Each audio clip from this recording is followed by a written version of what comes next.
face and listening to this voice, you were tuned in to the best kept secret in sports talk. I'm your friendly neighborhood smoking. You are officially on the hot seat. What we doing in the hot seat? Say it with me, man. We set somebody's ass on fire. And who are we setting on fire this week? Yes, my Dallas Cowboys have finally come back to the hot seat. We're going to do a little first quarter review, man. I think in the NFL they do everything by quarters, hence the Jaylon Smith release, which we'll get into a little bit later on. But they assess everything. You have a larger sample size of what's to gauge. So I'm going to do the same thing instead of talking about them game after game after game. So this week we're going to give a little full quarter review. So without any further ado, man, paying homage to the ghost over my left and my right shoulder. You came for the gospel. God damn it, I'm going to give it to you. Ding, ding, class in session. So what I'm going to do is I'm going to tell you who I think can stop the Dallas Cowboys, right? First quarter's in the books. Dallas won that quarter, went 3-1. Only loss coming to the defending reigning Super Bowl champion Tampa Bay Buccaneers. Dallas has a top 5 offense. I think a bottom feeding defense, but a lot of that is trash from the last game. They stopped playing after they went up on the Carolina Panthers. But all in all, this seems to be a pretty sound football team. I like what I'm seeing. There are some things that I think Dallas can do better, which we'll touch on here in a second. But all in all, this is probably the best football team from top to bottom that I've seen probably since the Dallas Cowboys season. What was that? 2000. Man, shit, I don't remember. It's been so damn long, but I do think this is the best football team since then. You look at the amount of money Jerry has invested into this football team. He has a Super Bowl ready roster. If you've heard me talk about the Cowboys before, you've heard me talking about the window to win. The window to win is right now. Everything you need, you have. But that said, I do think there are some things hindering the Dallas Cowboys. I think there are 2 things stopping the Dallas Cowboys. It's not a team. It's not another team. It's these 2 motherfuckers. Yeah, Fuddy and Duddy. Head coach Mike McCarthy, offense coordinator Kellen Moore. Now, before you run off and you know what, this dude don't know what the hell he's talking about, give me a few minutes. Give me a few ticks and I'll explain to you why I think these are the only 2 people who can stop the Dallas Cowboys. Let's start with Mike, right? Let's start with Fat Mike. Not a Mike McCarthy fan. Not going to mince words about it. Not going to beat around the bush. I don't too much care for Mike McCarthy. I think he's a decent football coach. Actually, I don't think he's a bad football coach. I didn't like the hire. Okay? So let's go back a season. They hired Mike McCarthy to replace Jason Garrett, and the first thing that came to my mind was you fired Jason Garrett and hired him again. I don't know how in the hell, as a head coach, an offensive-minded head coach, nevertheless, I don't know how the hell you get fired as having Aaron Rodgers as your quarterback. Damn. You know, it's kind of like crashing a car that can't be crashed or some shit, you know? I don't know what to compare it to. I don't know how you have Aaron Rodgers at your disposal and you manage to fuck that up, right? So he comes into Dallas, and don't get me wrong, he has a Super Bowl on his resume. He's done some nice things there in Green Bay when he was there, but he reminds me a lot of Jason Garrett because I don't think he's going to buck the system. I don't think he's going to push back, right? I don't think he has enough spine to stand up to Jerry. Right, and I think Jerry has had enough coaches, namely Bill Parcells and Jimmy Johnson, who are going to stand up to him. So he looks for these kind of coaches, right? I said, you know what? I give him a chance, right? Let me see what his staff is going to consist of. Let me see who he's going to bring in as the offensive coordinator and defensive coordinator. During the press conference, he says he's going to keep Kellen Moore. I was done then. You could have stuck a fork in my ass and would have came out clean. I was through. Kellen Moore had just as much to do with Jason Garrett getting fired in that season as Jason Garrett did. We'll get to that later, all right? But keeping Kellen Moore after the season that Dallas had just produced didn't make any goddamn sense to me. None whatsoever. Okay, you know what? Kellen Moore isn't terrible. I can stomach him. Who's going to be your defense coordinator?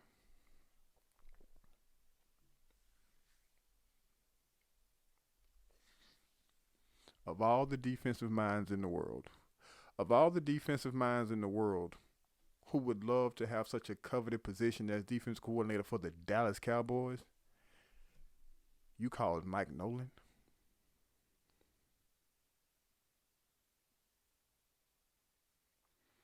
See, here's my problem with this.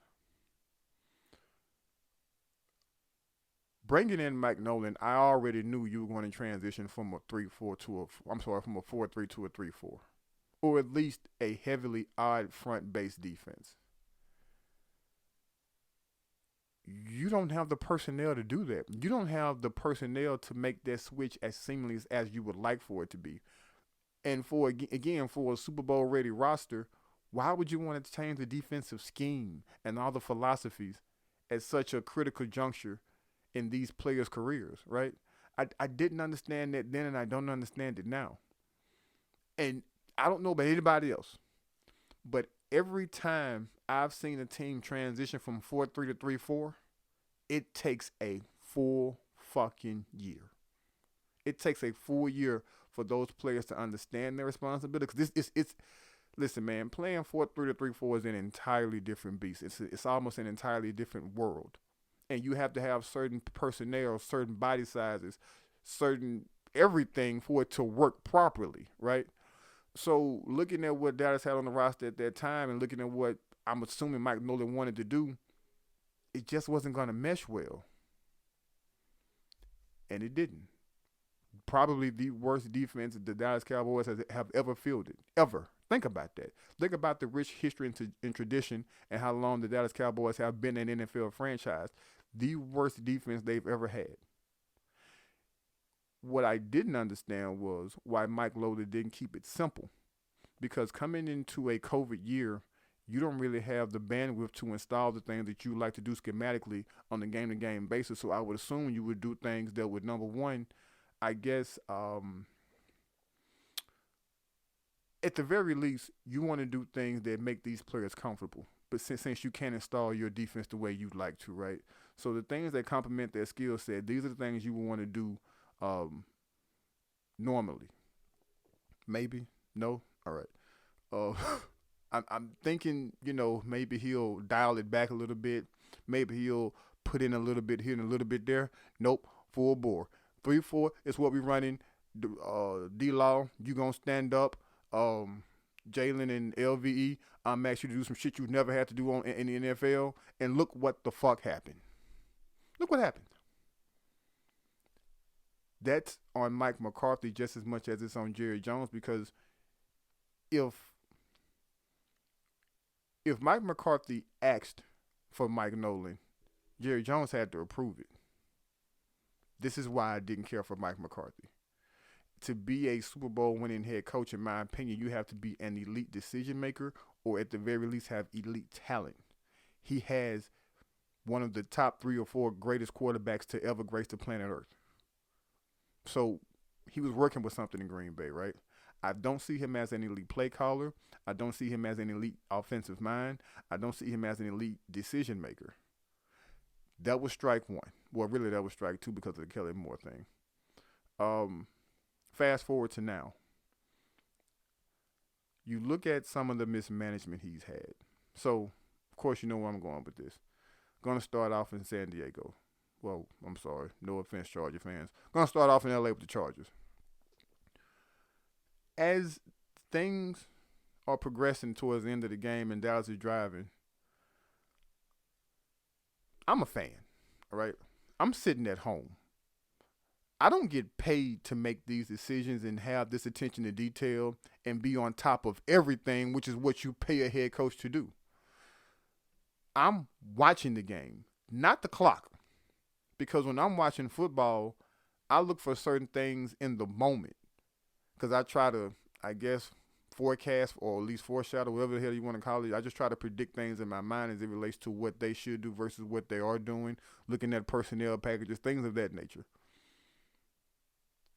Something tells me to look at the damn clock.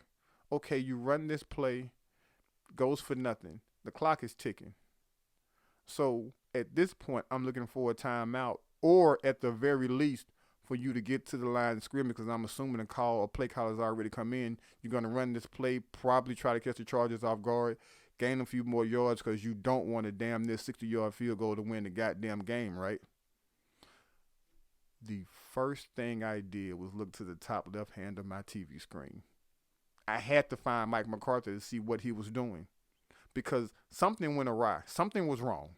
So I'm looking at Mike McCarthy, and I'm trying to see exactly what he's doing. Maybe he's yelling at somebody. Maybe he's telling them to get to the line. Maybe he can't find a referee to call a goddamn timeout. Mike McCarthy was as clueless as he could be. He looked like Wade Phillips over there. It seems like Mike McCarthy just has the best goddamn seat in the house. Like he's just watching a good football game. So I'm looking at him, and there's 7 seconds left. He's literally standing there with his hands like this, with his palms to the sky. He didn't know what the hell was going on. From his right, Kelly Moore comes screaming down the sideline saying call timeout. And that's when he motioned towards the referee to call timeout with 4 seconds left. Mike McCarthy had no clue what was going on. No clue. You saw time clock mismanages the very next goddamn week in Philadelphia. You have the question about the third and long last week against the Panthers. I was okay with it, but the right call was to take the penalty and make it an even longer stretch. People, when you have a Super Bowl ready roster and you have the window to win, you have to capitalize on it. I have no faith that Mike McCarthy is the person to lead Dallas to the promised land. There are too many critical decisions that need to be made every week with a football team. As I transition into Kelly Moore, him allowing Kelly Moore to call that Tampa Bay game the way he did was all the more reason for me not to have any faith in a Mike McCarthy. It's almost as if half the goddamn time he doesn't know what the fuck he's doing. Now this goddamn Kelly Moore issue. Well, it's not an issue, all right? Because I don't want to rag too much on Kelly Moore. Some people like Kelly Moore, and I understand why. He's a breath of fresh air versus what we were used to when Jason Garrett was at the helm. He does have a certain level of competency that makes you excited. There are a lot of boom or bust plays he calls. And let me put it to you like this. There's a difference between being a great play designer and a great play caller. That's offense and defense. I believe Kelly Moore is a great play designer. You look at the play call against the Carolina Panthers to put the game away coming out of that timeout. That was genius. That is a great play design. It's not something you see a lot of teams run. It's not something you see a lot of teams probably run and even execute properly. That was great. He's not a great play caller. A great play designer is a great play caller. That's Andy Reid. That's an example of a person who has great play design and great play call. My problem with Kelly Moore is the NFL is a game of inches. Every quarter counts. Every drive counts. Every snap counts. The NFL is not the place where you can waste these things. You can't waste downs. You can't afford to have bad play calls. And don't get me wrong, you armchair quarterback, it's easy to critique somebody when you're not out there and the bullets are flying past your melon. I get it. It's easy for me to say these things sitting in the seat that I'm sitting in. But one thing I have learned on this earth is just because common sense is common doesn't mean it's common for everybody to have it. Some of the things he does is head-scratching, and it can turn the tide in a football game. And if you've seen football, if you've played sports in general, you know what momentum can do.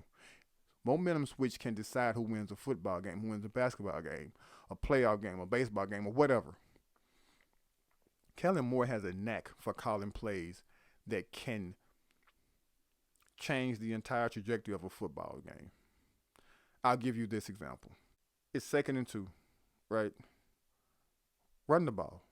Don't make the simple or don't make the easy difficult. Don't make the easy hard. Run the ball. No, no, no, no, no, no. He wants to throw it. What happens? It's an interception. You could argue that interception would have never happened had you just ran the ball. Are you telling me that behind one of the top 5 offensive lines in the league and a $60 million running back, you couldn't get 2 yards? Kellen Moore called that entire game as if Dallas was down 50 fucking points the entire fucking game. I'm talking about from when it was 15 minutes left in the first quarter and the score was 0-0. Kellen Moore called that goddamn game like Dallas was down 50 points.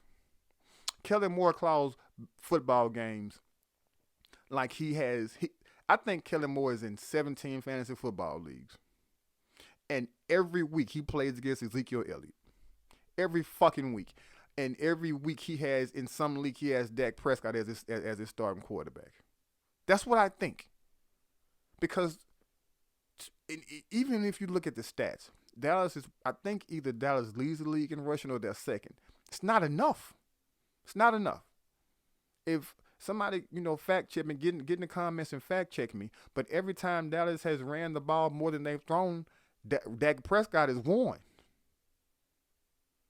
Why get away from that fucking formula? You have a quarterback who's coming off a horrific ankle injury, who missed the entire preseason, who missed the entire preseason with the shoulder issues to throw 50 fucking times. And it was a shoulder injury on his throwing arm. You thought that was fucking smart? No, it wasn't. Listen, when it's 3rd and 6, you have the entire playbook at your disposal. Not 3rd and 10. There are only so many plays you have dialed up in your playbook for 3rd and 10. And on top of that, you become just that much more predictable to defend. 3rd and 6, you can do any goddamn thing. What happened after the interception? They went down and scored. Take this play, for example. This 3rd and 3 is critical because you flip the field. If you don't convert, you're going to punt the ball, give Tom Brady, with a bevy of weapons at his disposal, half the field. You don't want to do that. Explain this shit. Somebody explain that play with Tony Pollard, no less. You need 3 tough yards. You put in somewhat of a scat back. You run that play to the short side of the field. You've been running from this defense all goddamn game. Why do that shit at that point? You have already said you're not going to give the ball to Ezekiel Elliott. You're not going to try to show an inkling of a running game. Why do it then? You thought you was catching them off guard? They've been begging you to throw the ball all goddamn game long. You caught nothing off guard. Nothing. You understand now how these type of plays sway games? Are you understanding where I'm going now? Do you understand that this play call leads to that play call, and that play call can possibly lead to the other team scoring? You get it now? Why give Tom Brady half the field? Who does that? Who in their right mind gives Tom Brady half the fucking field? They went down, scored a fucking touchdown. Now Dallas is trailing.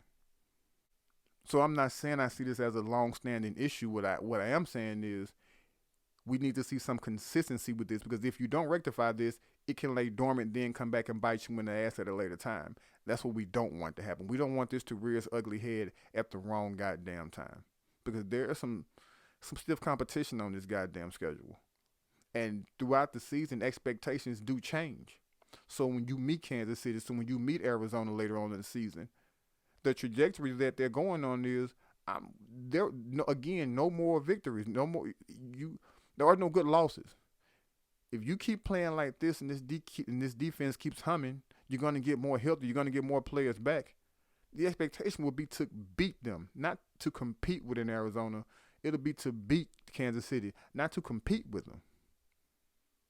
The leadership of this football team in key areas doesn't give me the confidence I need to believe that Dallas can do that. The pieces are in there. Yes, the pieces are in place. It's the people who are playing chess with those pieces that I just don't. I have no fucking faith in them. And I'm a person, I believe nothing in what I hear and half of what I see. You got to show me.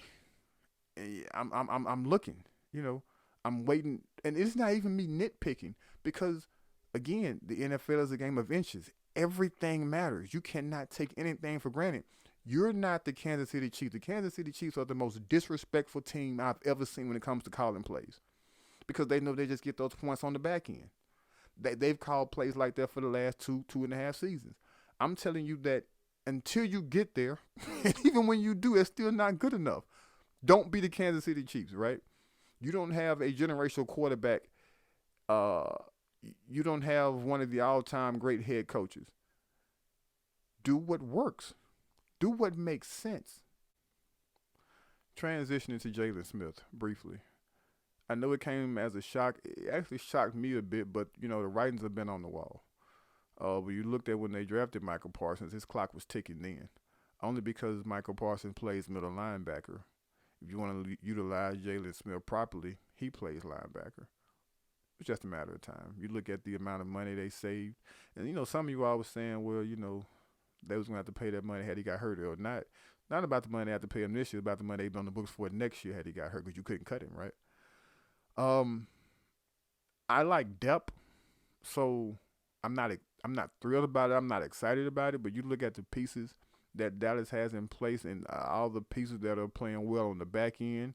You got Keanu Neal coming back. You have Jabril Cox waiting. You got Curse playing out of his mind. That was one hell of an addition. Will McClay has done an outstanding job of finding players for Jerry Jones to sign. He's definitely done his homework as it relates to what he's been doing in draft because he has a great problem. He's given the Dallas Cowboys a great problem because you look at the trajectory of these players that they've drafted. They're going to have to pony up some goddamn money. They're going to have to keep ponying up money versus having to make trades and go out in free agency. Because when you make trades and you go out in free agency, you're just saying that you draft poorly. That's all you're saying. Well, you look at also, I always mess up this kid's name. Odigizua. You look at him. You couldn't have given me the money to buy the shit that you sell me to believe he's gonna be playing the way he's playing this season. Wouldn't have believed it. Ghostin. I don't even think Ghostin played in the goddamn preseason. You see what I'm saying? The finding of Curse. You got Trayvon Diggs and CeeDee Lamb in the same damn draft. That's looking like Zeke Elliott and Dak Prescott-esque type draft. Will McClay has not gotten enough credit that he deserves, and Super Bowl ready rosters. Like, how many of those do you see in the NFL? Just purely based off talent. That Dallas Cowboys top 5 talent team in the league. Top 5, maybe top 6. If you looking at Zeke Elliott, I'm sorry, not Zeke. You're looking at Jaylon Smith. I wouldn't be surprised if Tank Lawrence is on the chopping block here pretty soon. And Zeke, I'm sorry. Why do I keep saying Zeke? Jaylon didn't want to take a pay cut. So you look at the Dallas Cowboys who've gotten big paydays and they didn't live up to those contracts and probably didn't see the rest of those contracts after those paydays. Tank Lawrence is starting to fall into that group. And what they're asking him to do, he's not very good at. He's a hand in the dirt defensive end. He's a natural 3-4 defensive end. Still stout against the run, but they don't pay you an exorbitant amount of money just to stop the run. They pay you to knock the stuffing out of fucking quarterbacks. Him standing up just isn't his forte. That's not what he does well, which is, kind of the conversation we had about the 3-4 and the 4-3 earlier. We just didn't have the pieces to it. He's not one of the pieces that fits in. Now, I think there is a way to utilize him. I think if you moved him inside, I think he's big enough, he's sturdy enough to get in some of those packages and wreak havoc because I'm not saying he's not a really good defensive player because I think he is. I'm just saying I'm all about maximizing the skill set of players. If you don't move him inside, he remains outside. How long is he a Dallas Cowboy? Just something for y'all to ponder on. But it's all the time I'm giving you. It's all the time I got. As always, I appreciate you giving me your time. You clicked on this video and gave me your time. Thank you. Um, Please like these videos. It does a great deal for the channel when you like them. Please share these videos with people who you think enjoy this type of content. As always, you can reach me on the hot seat at the hot seat 19 on Twitter. You can reach me at the hot seat 19 on Instagram. Y'all know how we get down in them comments. If I don't get at you, blame my head and not my heart. Uh, Guess I'll see y'all after week 8, week 9, somewhere around now. Until then, you are officially off the hot seat. Y'all be good.